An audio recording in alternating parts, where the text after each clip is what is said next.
హైదరాబాద్ అంతర్జాతీయ ఖ్యాతిగాంచిన నగరం. హెరిటేజ్ గా, కల్చరల్ గా, ఐటీ హబ్ గా భాగ్యనగరానికి ఉన్న గుర్తింపు అంతా ఇంతా కాదు. అందుకే రాష్ట్ర విభజనలో హైదరాబాద్ కీలకంగా మారింది.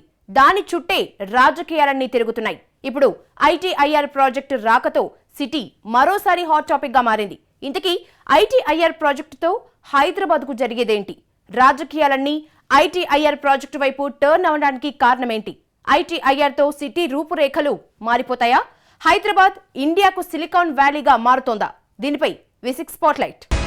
2,20,000 కోట్ల రూపాయల పెట్టుబడులు, 3 లక్షల కోట్ల రూపాయల ఆదాయం, ప్రత్యక్షంగా 15 లక్షల మందికి, పరోక్షంగా 50 లక్షల మందికి ఉపాధి అవకాశాలు. ఎంఎన్సీ కంపెనీలకు ఇక ముందు హైదరాబాద్ డ్రీమ్ డెస్టినేషన్. కేంద్ర ప్రభుత్వ నిర్ణయంతో హైదరాబాద్ హాట్ టాపిక్ గా అయింది. అదిప్పుడు రాజకీయాలకు సెంటర్ పాయింట్ అయింది. విభజన టైంలో ఈ పెట్టుబడుల నిర్ణయం ఏంటని ఓ ప్రాంతం గగ్గోలు పెడుతుంటే, అద్భుతమైన అవకాశం ముంగిట్లో వాలిందని మరో ప్రాంతం సంబరపడుతోంది. ఇంతకీ ఐటీఐఆర్ ప్రాజెక్టుతో ఏం జరగబోతోంది? విమర్శలు, వాదనల్లో వాస్తవమెంత? ITIR information technology investment region రాష్ట్ర ప్రభుత్వం పంపిన ప్రపోజల్ కు 2 ఏళ్ల తర్వాత వచ్చిన రెస్పాన్స్. హైదరాబాద్ లో ఐటీఐఆర్ ఆమోద ముద్ర వేస్తూ సీసీఈఏ నిర్ణయం తీసుకుంది. 10 ఏళ్లలో 2 దశల్లో హైదరాబాద్ కు పెట్టుబడులను ఆహ్వానిస్తూ తీసుకున్న నిర్ణయం. ఈ ప్రాజెక్టుతో భాగ్యనగరం రూపురేఖలు మారిపోనున్నాయి.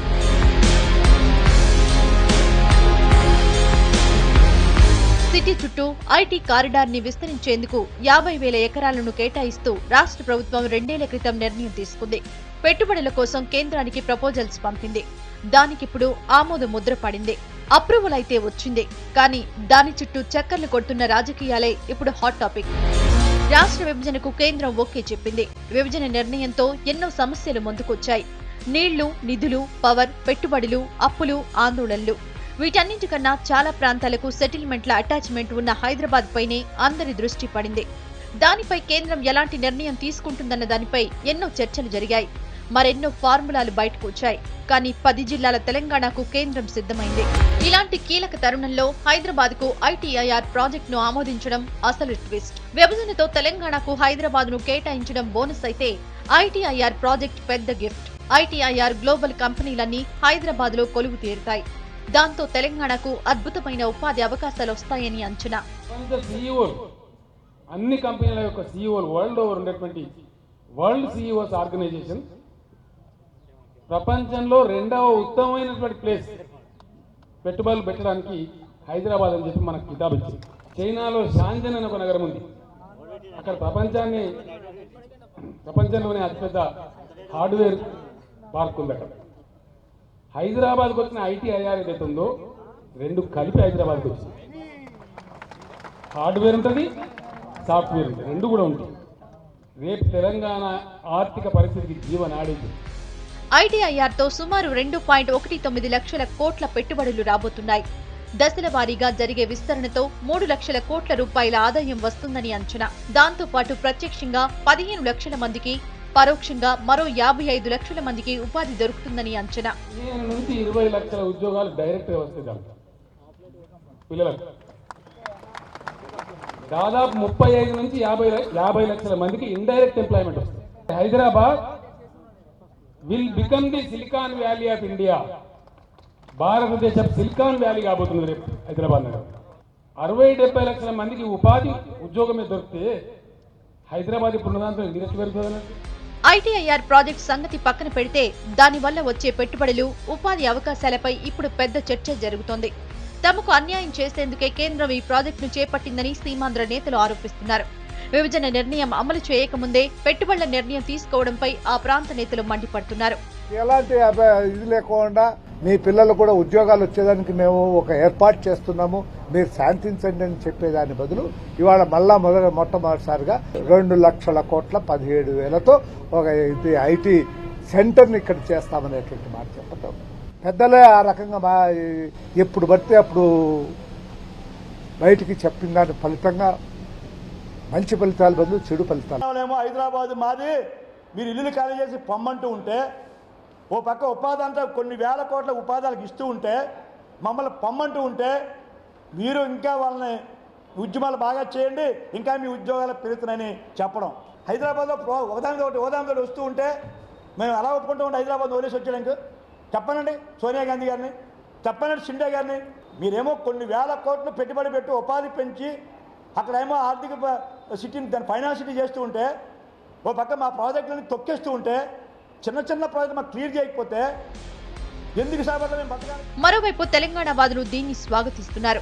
ఐటీఐఆర్ ప్రాజెక్టు అంది వచ్చిన అవకాశంగా ఎవరికి వాళ్లు చెప్పుకుంటున్నారు. కానీ దీనివల్ల ప్రాంతాలకు అతీతంగా అవకాశాలు వస్తాయన్న సంగతిని అందరూ మర్చిపోతున్నారు.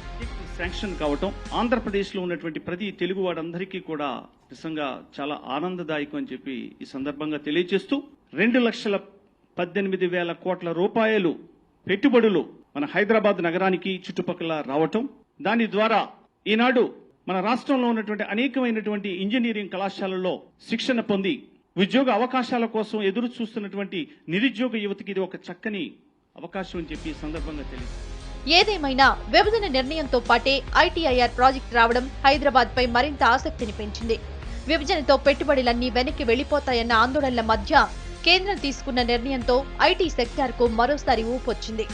ఐటీఐఆర్ హైదరాబాద్ కు అంది వచ్చిన అవకాశం, పెట్టుబడులకు స్వర్గధామం. ఇప్పటికే గ్లోబలైజేషన్ తో హైదరాబాద్ రూపురేఖలు మారిపోయాయి. ఐటీఐఆర్ తో ఊహకందని రీతిలో మారిపోతుందన్న అంచనాలు ఉన్నాయి. ఇంతకీ ఐటీఐఆర్ తో హైదరాబాద్ కు ఏం జరగబోతోంది? అసలు ఈ ప్రాజెక్టును హైదరాబాద్ కే కేటాయించడానికి కారణాలేంటి? ఓ పక్క ఇంటర్నేషనల్ ఎయిర్పోర్ట్, మరో పక్క రింగ్ రోడ్, ఇంకో పక్క మెట్రో రైల్ ప్రాజెక్ట్, ఇంకోవైపు ఐటీ కారిడార్. గత 2 దశాబ్దాల్లో భాగ్యనగరం రూపురేఖలు పూర్తిగా మారిపోయాయి. గ్లోబలైజేషన్, ఇండస్ట్రియలైజేషన్ తో వచ్చిన మార్పులను జీర్ణించుకునేందుకు ఏళ్లు పట్టింది. అంతలా మారిపోయింది భాగ్యనగరం.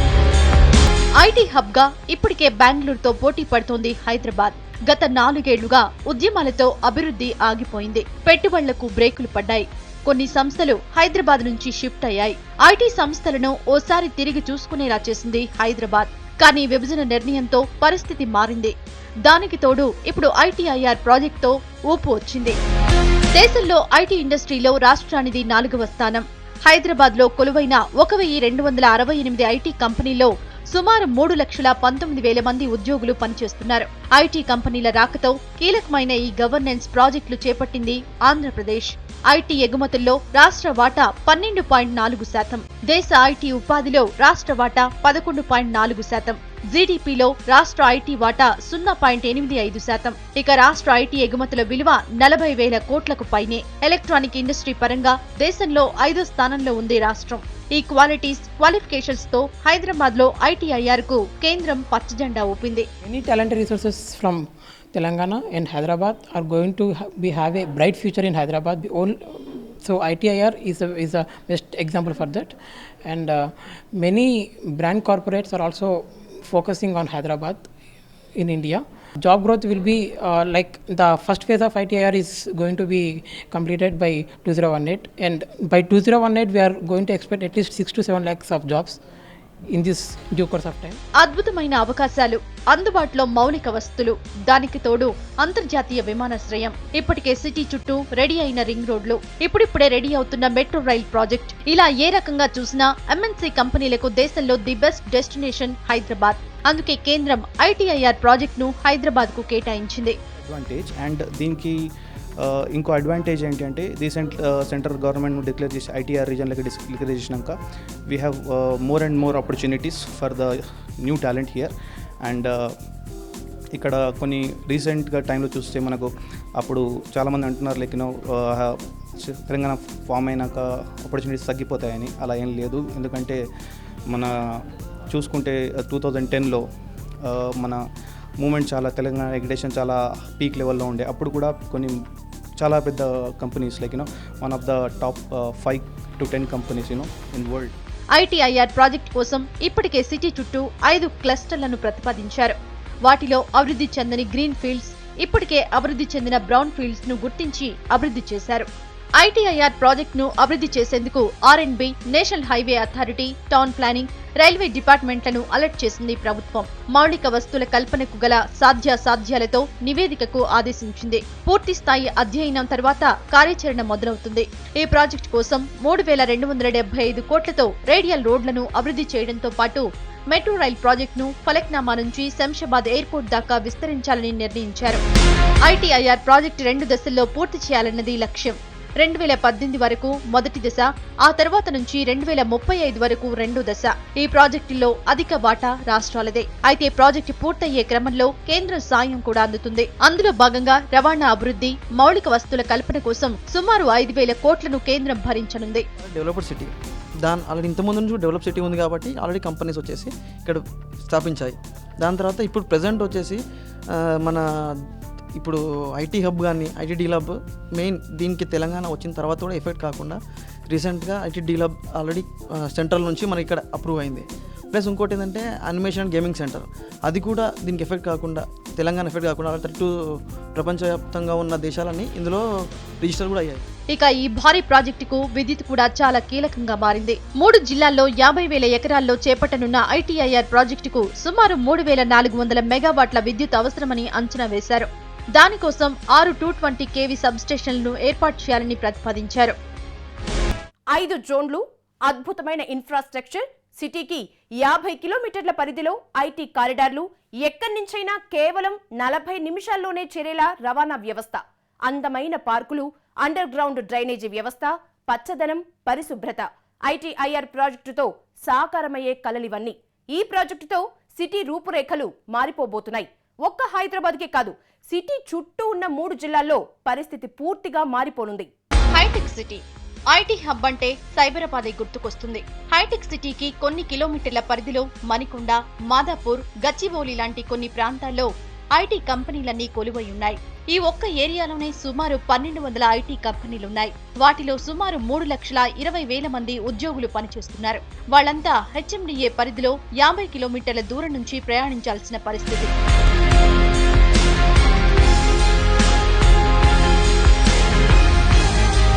కానీ ఐటీఐఆర్ ప్రాజెక్టుతో ఈ పరిస్థితి మారిపోనుంది. ఐటీఈఎస్ హార్డ్వేర్ కంపెనీల కోసం సిటీ చుట్టూ 5 జోన్లను ప్రతిపాదించింది ప్రభుత్వం. ఈ 5 జోన్ల పరిధిలో 50,000 ఎకరాలను కేటాయించింది. కొన్ని జోన్లలో ఇప్పటికే భూసేకరణ కూడా పూర్తయింది. ఈ జోన్లలో హౌసింగ్, కమర్షియల్ తో పాటు విద్య, వైద్యం, వినోదం, ఇతర సామాజిక మౌలిక వసతులతో అత్యాధునికంగా నిర్మించేందుకు ప్రణాళికలు సిద్ధం చేస్తున్నారు. అండర్ గ్రౌండ్ డ్రైనేజీ, రవాణా వ్యవస్థ లాంటివి పక్కాగా ఉండేలా జాగ్రత్తలు తీసుకుంటున్నారు. ఇందులో జోన్ 1లో సైబరాబాద్ పరిధిలోని ప్రాంతాలు వస్తాయి. ఇది 87 చదరపు కిలోమీటర్ల మేర విస్తరించి ఉంది. హైటెక్ సిటీ, మాదాపూర్, గచ్చిబౌలి, మణికొండతో పాటు తెల్లాపూర్, కోకాపేట్, నార్సింగి లాంటి ప్రాంతాలు ఐటీ పరంగా విస్తరిస్తాయి. ఇక జోన్ 2లో శంషాబాద్ ఎయిర్పోర్ట్, మహేశ్వరం పరిధిలోని ప్రాంతాలను ఎంపిక చేశారు. సుమారు 80 చదరపు కిలోమీటర్ల పరిధిలో దీన్ని విస్తరిస్తున్నారు. ఇప్పటికే hardware park, fab city, APIIC work సెంటర్లున్నాయి ఇక్కడ. జోన్ 3లో పోచారం, ఉప్పల్ ప్రాంతాలను ఎంపిక చేశారు. ఈ జోన్ కేవలం 10.25 చదరపు కిలోమీటర్ల పరిధిలో ఉంటుంది. 202 నేషనల్ హైవే ఈ జోన్ కు బోనస్. ఇక జోన్ 4 సిటీకి వెస్ట్ సైడ్ లో వస్తుంది. సైబరాబాద్, శంషాబాద్ జోన్లకు మధ్యలో దీన్ని ఏర్పాటు చేశారు. 11.50 చదరపు కిలోమీటర్ల పరిధిలో దీన్ని విస్తరిస్తున్నారు. ఇక జోన్ 5ను ఉప్పల్, పోచారం పరిధిలో కేటాయించారు. జోన్ 2, జోన్ 3తో దీన్ని లింక్ చేస్తారు. 14.32 చదరపు కిలోమీటర్ల పరిధిలో దీన్ని అభివృద్ధి చేస్తారు.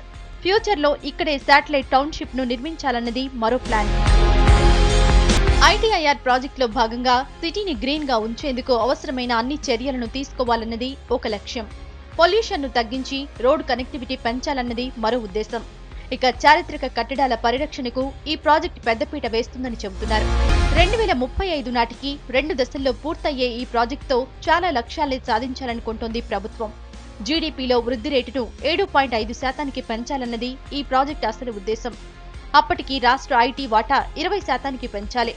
రాష్ట్ర ఐటీ వాటాలో హైదరాబాద్ వాటా లక్ష్యం 85% ఉండొచ్చని అంచనా. హార్డ్వేర్ పరిశ్రమలో రాష్ట్ర వాటా 15% పెంచాలన్నది మరో టార్గెట్. భారీ ప్రాజెక్ట్, దానికి తోడు భారీ లక్ష్యాలు. హైదరాబాద్ కున్న బ్రాండ్ ఇమేజ్, ఇక్కడున్న మౌలిక వస్తువులు పెట్టుబడులను భారీగా ఆకర్షించే అవకాశం ఉంది. గ్లోబల్ ఐటీ మ్యాప్ లో హైదరాబాద్ కున్న ప్రత్యేక గుర్తింపు కూడా పెద్ద ఎసెట్. ఇవన్నీ ఐటీఐఆర్ లక్ష్యాలను సాకారం చేస్తాయనడంలో డౌట్స్ లేవంటున్నారు నిపుణులు. రాష్ట్ర జీడీపీలో హైదరాబాద్దే సింహభాగం వాటా. అందులో ఐటీ ఎక్స్పోర్ట్స్ తో వచ్చే ఆదాయం మరింత ఎక్కువ. అయితే రాష్ట్ర విభజనతో ఐటీఐఆర్ ప్రాజెక్టుపై భిన్న వాదనలు తెరపైకొస్తున్నాయి. ఈ ప్రాజెక్టుతో సమైక్యవాదులు తెలంగాణను అడ్డుకునే కుట్ర చేశారన్న ఆరోపణలు వచ్చాయి. కానీ కేంద్రం మాత్రం తలొగ్గలేదు. దాంతో ఐటీ డెవలప్మెంట్ ని ఇతర ప్రాంతాలకు షేర్ చేయాలన్న డిమాండ్లు ఊపందుకున్నాయి. ఇంతకీ రాష్ట్ర విభజనకి ఐటీఐఆర్ ప్రాజెక్టుకి ఏంటి సంబంధం? దానిపై విమర్శలు ఎందుకు వస్తున్నాయి? ప్రపంచవ్యాప్తంగా ఉన్న మేజర్ ఐటీ కంపెనీలన్నీ ఇండియాలో ఇన్వెస్ట్ చేయడానికి హైదరాబాద్ ని ఎంచుకుంటున్నాయి. భౌగోళికంగా హైదరాబాద్ అనుకూలం కావడమే. మరోపక్క మైక్రోసాఫ్ట్, ఐబీఎం, ఫేస్బుక్, గూగుల్ లాంటి ఎంఎన్సీ కంపెనీలతో పాటు Indian IT majors Infosys, TCS, Wipro లాంటి కంపెనీలు విస్తరణకు హైదరాబాదే ఆల్టర్నేటివ్ డెస్టినేషన్ గా ఎంచుకుంటున్నాయి. అందుకే గ్లోబల్ ఐటీ మ్యాప్ లో హైదరాబాద్ కు ప్రత్యేక గుర్తింపు వచ్చింది. తెలంగాణ ఏర్పాటును వ్యతిరేకిస్తున్న కొంతమంది ఆందోళనకారులు ఐటీఐఆర్ ప్రాజెక్టును తప్పుబట్టారు. వక్రభాష్యాలు చెప్పుకొచ్చారు. అభివృద్ధి అంతా హైదరాబాద్ లోనే కేంద్రీకృతమైతే ఎలా అని ప్రశ్నించారు. కానీ ఇక్కడున్న మౌలిక వస్తువులు, భౌగోళిక పరిస్థితులు అలాంటివి. మరి ఆరోపణలు, ఆందోళనలు వచ్చినంత మాత్రాన హైదరాబాద్ లో ఐటీ రంగానికి వచ్చే నష్టం ఏమీ లేదని కార్పొరేట్ వర్గాలు ధీమా వ్యక్తం చేస్తున్నాయి. సుమారు 1300కు పైగా ఐటీ కంపెనీలతో పాటు మల్టీనేషనల్ కంపెనీలు, insurance, transport, real estate, retail సంస్థలు ఎన్నో ఏళ్లుగా హైదరాబాద్ నుంచే కార్యకలాపాలు నిర్వహిస్తున్నాయి. వ్యాపార కార్యకలాపాలకు హైదరాబాద్ అనుకూలమైన ప్రాంతంగా కంపెనీలు పరిగణిస్తున్నాయి. దీంతో పెట్టుబడులకు వచ్చిన ఢోకా లేదని ఆర్థిక రంగ నిపుణులు చెబుతున్నారు. అమెరికాతో పాటు పశ్చిమాసియా దేశాలకు సేవలందిస్తున్న కంపెనీల్లో 60% కంపెనీలు హైదరాబాద్ కు చెందినవే. బీపీఓ, ఐటీఈఎస్ రంగాల్లోనూ సిటీ కేంద్రంగా సేవలందిస్తున్నాయి. ఐటీఐఆర్ ఏర్పాటుతో మరో 800 కంపెనీలు హైదరాబాద్ కు రావచ్చన్నది నిపుణుల అంచనా. వాటికి తోడు JP Morgan, Volkswagen, HP, Oracle లాంటి కంపెనీలు పూర్తి స్థాయిలో 100 కోట్ల పెట్టుబడులతో హైదరాబాద్ ను కేంద్రంగా మార్చుకునే అవకాశాలు ఉన్నాయని ఐటీ నిపుణులు భరోసా ఇస్తున్నారు. మౌలిక సదుపాయాలు, వాతావరణం పెట్టుబడులకు చాలా అనుకూలంగా ఉండడంతో మున్ముందు కూడా రాష్ట్రంలో పెట్టుబడులు పెరుగుతాయే తప్ప తగ్గవని మార్కెట్ నిపుణుల అంచనా. పక్క రాష్ట్రాలతో పోలిస్తే హైదరాబాద్ కు ఇన్ఫ్రాస్ట్రక్చర్ పెద్ద అసెట్. దీంతో పాటు రోడ్డు, రవాణా సదుపాయాలు అడ్వాంటేజ్. ఇంటర్నేషనల్ ఎయిర్పోర్ట్ నుండి కేవలం 45 నిమిషాల్లో సిటీని చేరుకోవడం కంపెనీలను మరింత ఆకర్షిస్తోంది. Google, Microsoft, Facebook, Infosys, Wipro, Dell, Yahoo లాంటి కంపెనీలు హైదరాబాద్ కు క్యూ కట్టాయి. 4 లైన్ రోడ్లు, ఎంఎంటీఎస్ ట్రైన్, మెట్రో రైల్ సౌకర్యాలు మరిన్ని కంపెనీలను హైదరాబాద్ కు క్యూ కట్టేలా చేస్తాయండంలో సందేహం లేదంటున్నారు మార్కెట్ నిపుణులు. విభజనకు ముందు రాజకీయ సంక్షోభంతో పాటు కరెంటు కోతలు, మరికొన్ని కారణాలతో రాష్ట్రానికి వచ్చే పెట్టుబడులు బెంగళూరు, చెన్నై లాంటి నగరాలకు తరలిపోయిన మాట వాస్తవం. కానీ ఇప్పుడు తెలంగాణ రాష్ట్ర ఏర్పాటు ఖాయమవ్వడంతో హైదరాబాద్ కు లైన్ క్లియర్ అయింది. కరెంటు కోతలు తగ్గాయి. రాజకీయ సంక్షోభం వీడింది. దీంతో హైదరాబాద్ ఇన్వెస్టర్లకు హాట్ కేక్ గా మారుతుందనడంలో ఎలాంటి సందేహం లేదు. అభివృద్ధి పరంగా దేశంలో హైదరాబాద్ 5వ స్థానంలో ఉంది. అంతర్జాతీయంగా హైదరాబాద్ కు ఎప్పటి నుంచో గుర్తింపు ఉంది. కొన్నేళ్లుగా వాయిదా పడుతూ వస్తున్న తెలంగాణ సాకారమైంది. దాంతో హైదరాబాద్ లో ఐటీ గ్రోత్ మరింత పెరుగుతుందే తప్ప తగ్గదని ఐటీ రంగ నిపుణుల విశ్లేషణ. ఓ ప్రాంతం మీద అభిమానంతో కార్పొరేట్ కంపెనీలు పెట్టుబడులు పెట్టవు. వ్యాపార పరంగా ఎక్కడ సౌకర్యంగా ఉంటే అక్కడికే ఇన్వెస్ట్మెంట్స్ వరద పారుతుంది. సో హైదరాబాద్ వ్యాలీకి ఇక తిరుగులేదు. ఇది V6 spotlight. Stay tune to V6 news. ప్రతి దృశ్యం ప్రజల పక్షం.